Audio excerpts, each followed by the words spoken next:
de João, no capítulo 8, no versículo 11, a Bíblia diz: respondeu ela: ninguém, Senhor. Então lhes disse Jesus: nem eu tampouco te condeno. Vai e não peques mais. Líderes religiosos prepararam uma armadilha para Jesus.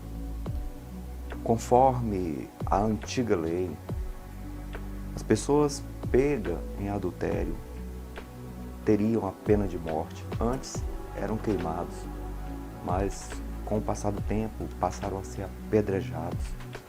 Mas note como a justiça farisaica era falha. Não se comete adultério sozinho. Então aquela mulher é arrastada para o meio da multidão e ela estava só. Onde estava o homem que cometeu o adultério com ela? Na verdade, aquela mulher é lançada aos pés de Jesus. E no versículo 7, Jesus faz uma declaração muito clássica, quando ele diz: aquele que dentre vós não tem pecado, seja o primeiro a atirar a pedra. Aquela pobre e envergonhada mulher, ela esperava as pedras. Ela entendeu que não escaparia. Ela entendeu que morreria. Ela estava agora de frente com a morte. Certeza que ela viu muitas mulheres serem apedrejadas. Entretanto, de repente ela ouve o som das pedras caírem ao chão e os líderes fariseus envergonhados também lançam as suas pedras ao chão. Esse ato condenou Jesus à morte. Aqueles líderes se diziam ser santos, serem pessoas sem pecados, hipócritas, mas eles não ousaram negar a sua vida pecaminosa diante da onisciência de Jesus. E a partir dali, a partir daquela grande vergonha, eles decidiram que Jesus deveria morrer. E aquela mulher, pega em adultério, ela entendeu que literalmente Jesus tomou o lugar dela. Ela era para receber as pedradas, mas Jesus interfere. Ele entrou no meio da cena. Pouco tempo depois, ele não foi apedrejado, mas foi morto numa cruz. E no versículo 10, Jesus diz: mulher, onde estão os teus acusadores? Ninguém te condenou?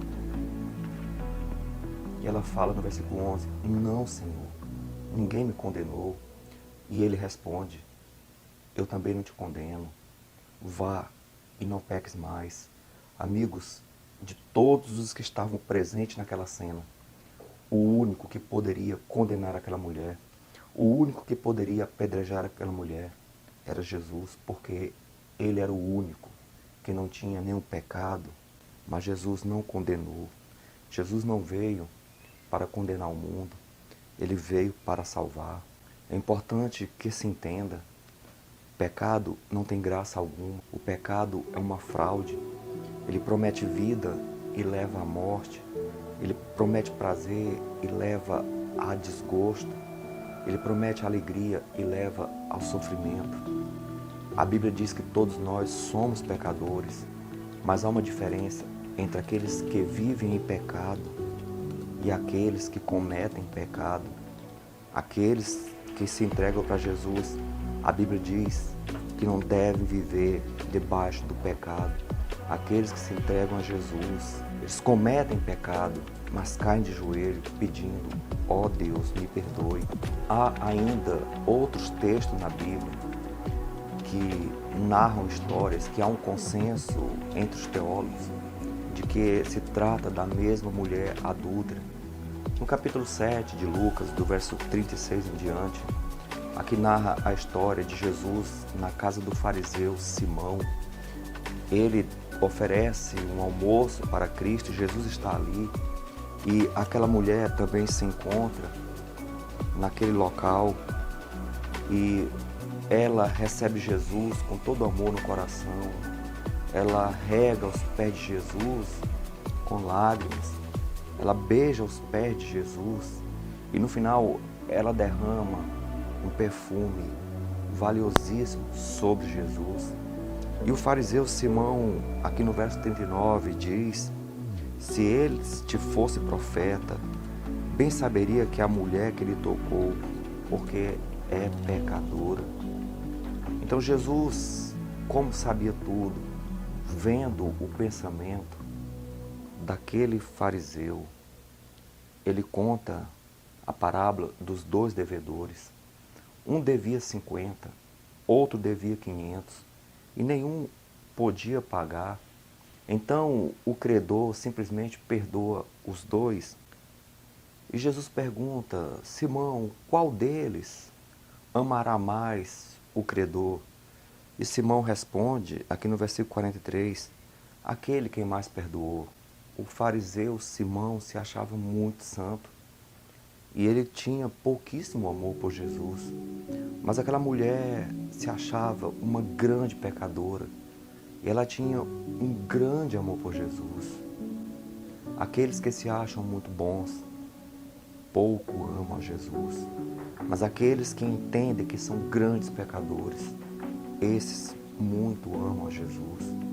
Lá no céu, diante do trono de Jesus, o grupo que vai estar mais próximo serão ladrões, prostitutas, homossexuais, assassinos, bruxos, homens que foram perversos aqui nesse mundo, mas que encontraram a graça de Jesus, foram transformados e eles jamais aceitarão ficar distante daquele que os salvou.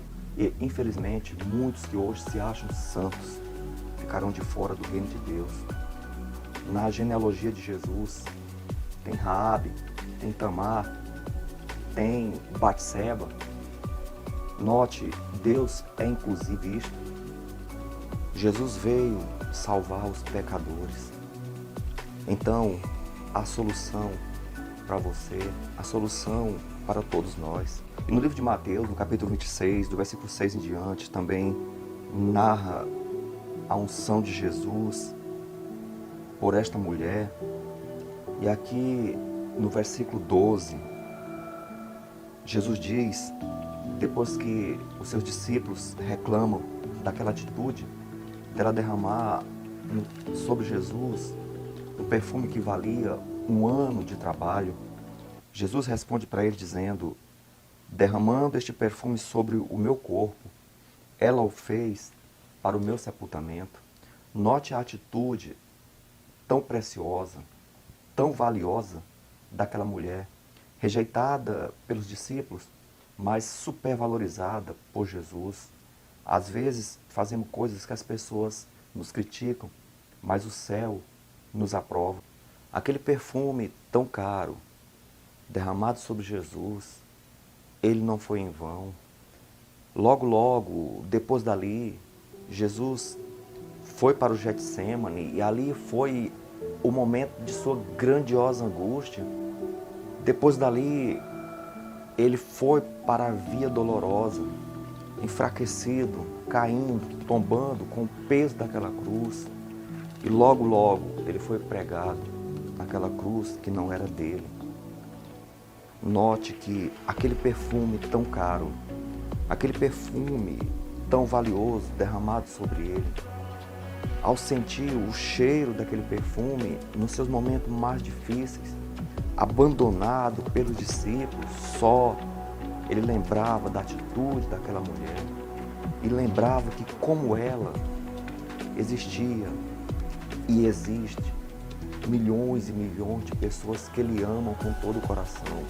Então, o aroma daquele perfume deu também a Jesus força por saber que era amado.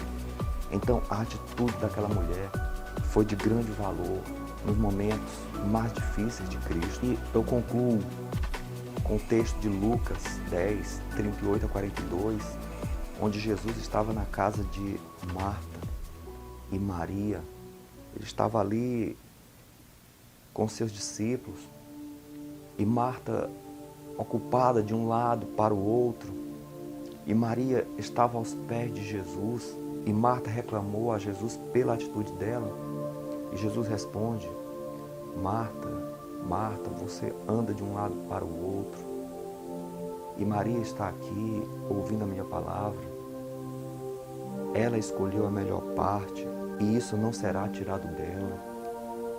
Amigos, a melhor parte que temos nesse mundo é Cristo. Tudo que você tem, um dia vai ser tirado, mas ninguém nunca tirará de você Cristo. Então, como aquela mulher pecadora, entenda que você também é um pecador e caia aos pés de Jesus. Ó Deus, tem misericórdia de nós. Nos ajuda a reconhecermos, Senhor, que não somos pessoas sem pecado. Nos ajuda a entender, Senhor, que somos pecadores e precisamos de Ti. E como aquela mulher, ó Deus, perdoada, que sejamos perdoados, que tenhamos um encontro contigo, que venhamos entender, Senhor, que a Tua graça é muito preciosa e que o melhor lugar para estarmos é aos Teus pés. Em nome de Jesus.